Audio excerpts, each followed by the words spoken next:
কি হলো mister writer? মুখ গোমরা কেন, কথা বলছো না? তোমার সাথে কোনো কথা নেই। কেন?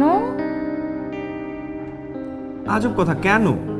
পুরো বাংলাদেশ আমাকে কংগ্রাচুলেশনস জানাচ্ছে আর তোমার কোনো খোঁজই নেই। আমার খোঁজ দিয়ে কি হবে? এত হাজার হাজার মানুষ তোমার সাথে সেলফি তুলছে, ফেসবুকে অ্যাড হচ্ছে, বড় বড় জার্নালিস্টরা এসে তোমার ইন্টারভিউ নিচ্ছে, এই হাজারো ভক্তের মাঝখানে আমাকে কি দরকার? তুমি তো আর ভক্ত না, তুমি আমার ইন্সপিরেশন। তুমি না থাকলে আমি লেখাটা লিখতে পারতাম, তুমি না থাকলে আমি ভালোবাসতে পারতাম। আমাকে তোমার সন্দেহ? ভালোবাসলে বলো না কেন? আমি ভালোবাসার কথা বলতে পারি না, কিন্তু আমার চোখ দেখলে বোঝো না? না, বুঝি না। শুনো, ভালোবাসার কথা আমি এরকম বুঝে নিতে পারবো না। ভালোবাসলে না মুখে বলতে হয়। ভালোবাসা হচ্ছে ভিটামিন সি এর মতো। ভিটামিন সি যেমন প্রতিদিন খেতে হয়, না হলে বডিতে থাকে না, ঠিক তেমন ভালোবাসাও প্রতিদিন প্রকাশ করতে হয়, অনুভব করতে হয়, না হলে সেটাও ফেড হয়ে যায়।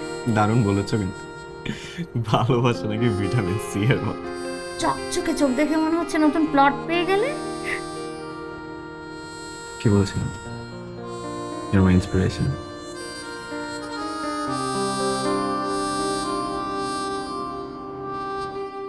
আবির ভাই, আপনার কাছে এক ফিল্ম ডিরেক্টর আসছে। Film director? হ্যাঁ, অনেক বড় মাপের ফিল্ম ডিরেক্টর। তাই নাকি? আপনি কি নার্ভাস? হ্যাঁ, একটু তো। আরে না, মনে সাহস রাখেন, আমি পাঠিয়ে দিচ্ছি। হ্যাঁ, প্লিজ প্লিজ প্লিজ। হ্যাঁ আবির, দেখো কাকে নিয়ে এসেছি। আসুন আসুন আসুন। বিখ্যাত ফিল্ম ডিরেক্টর জুলফিকার চঞ্চল। বসুন প্লিজ, বসুন বসুন বসুন। প্লিজ বসো না, প্লিজ প্লিজ। আমি চা কফি কিছু? কিচ্ছু লাগবে না, টেক ইট ইজি। আসলে আমি কোনো ধরনের নাটক ভনিতা প্রিটেন্ড পছন্দ করি না, একদম স্ট্রেট ফরওয়ার্ড বলি, যা বলি স্পষ্ট করে বলি। আমি আপনার কাছে এসেছি আপনার কাছ থেকে একটা গল্প নিতে। আসলে আমি আপনার গল্পে একটা সিনেমা বানাতে চাই। আসলে ভাই, আর সিনেমার গল্প কিভাবে লিখে এটা তো ঠিক আমি আসলে। ওসব নিয়ে আপনাকে ভাবতে হবে না, ওসব আমি করিয়ে নিব। আচ্ছা, আপনার একটা গল্প আছে না, ভালোবাসার ভিটামিন সি? আরে কি বলে, তার তো অনেক গল্প আছে। বাহুটুলির বাড়ি, ভালোবাসার সাত কাউন, নীলা কেন এখানে, এগুলো অনেক গল্প আছে তার। উনি অনেক জনপ্রিয় লেখক, উনার সব লেখা গল্পে আমি পড়েছি, কিন্তু আমার লাগবে ভালোবাসার ভিটামিন সি। বলেছি না আমি, তুমি ভালো লিখো। ভাই, আপনার ভালোবাসার ভিটামিন সি নিয়ে আমি সিনেমা বানাতে চাই, একটা রোমান্টিক ছবি বানাবো।